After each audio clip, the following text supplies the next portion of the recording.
আমি মঠবাড়িয়ার রাজপথের সৈনিক, আমি নিবেদিত প্রাণ। অতএব এই সমস্ত বিএনপির দালালদেরকে অতি শীঘ্র বলে দিতে চাই, আমাদের দলের ভাবমূর্তি ক্ষুণ্ণ হবে। আমি মঠবাড়িয়ার একজন সাধারণ কর্মী হিসাবে এটি কোনো অবস্থাতেই মেনে নেব না। আমি মোহাম্মদ আসাদুজ্জামান সোহেল, বাংলাদেশ জাতীয়তাবাদী স্বেচ্ছাসেবক দল মঠবাড়িয়া উপজেলা শাখার আহ্বায়ক, বিএনপির ভারপ্রাপ্ত চেয়ারম্যান জনাব তারেক রহমানের পক্ষ থেকে বাংলা নববর্ষ 1432 সালের শুভেচ্ছা অভিনন্দন জানাচ্ছি। মঠবাড়িয়ার খবরের মাধ্যমে আজকের সর্বস্তরের জনসাধারণকে শুভ নববর্ষ। আমরা দেখেছি যে আজকের বাংলা নববর্ষ উদযাপন অত্যন্ত বাংলাদেশের মানুষ সেই আনন্দ উল্লাসের মাধ্যমে কাটিয়েছে।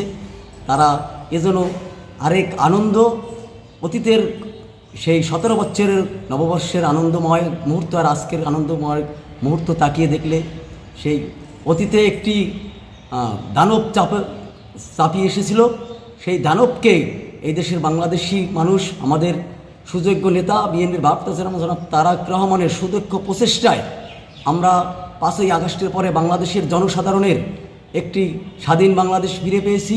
এবং এই স্বাধীন বাংলাদেশে স্বাধীনভাবে যার যে মত প্রকাশ করার মতন, তারই আজকের এই নববর্ষ উদযাপন অনুষ্ঠানটি নির্ভর করে।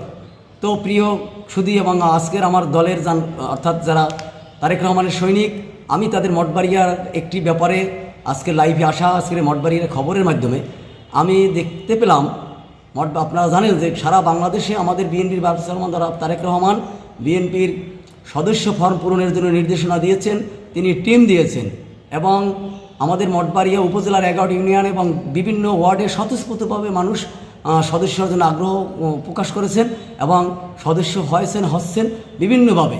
কিন্তু একটি কুচক্রী মহল অর্থাৎ আন্ডারগ্রাউন্ডের থেকে আমাদের 2-1 দলের নেতাদেরকে ব্যবহার করে মানববন্ধন করেছে।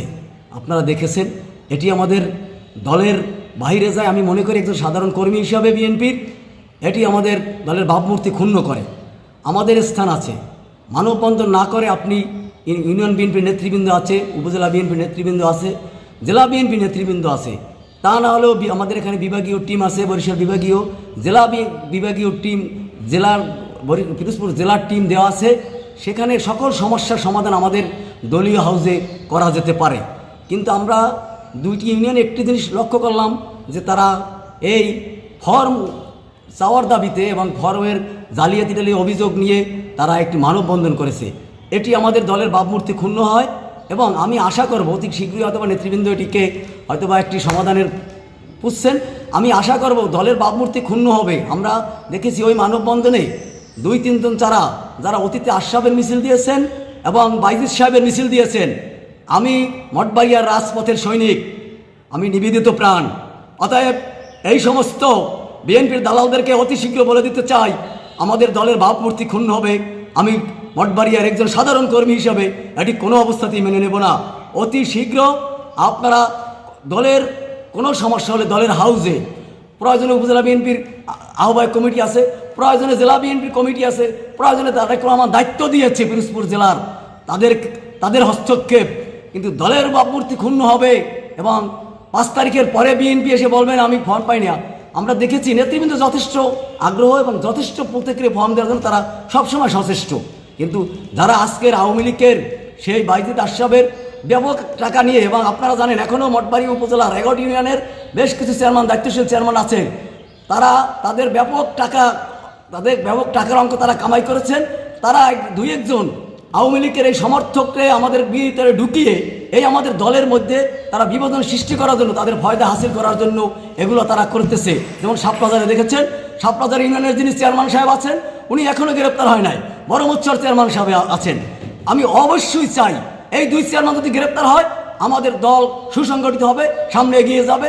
তারা এই সমস্ত, আমি আশা করব বিএনপির যারা ওখানে মাঠের কর্মী আছেন, আমরা দেখেছি 2টি ইউনিয়নে বিএনপির সাবেক যারা সভাপতি সেক্রেটারি সাংগঠনিক ওই ইউনিয়নের এবং বড়মাস্য ইউনিয়নের বিএনপির সভাপতি কাউকে মানববন্ধনে দেখিনি।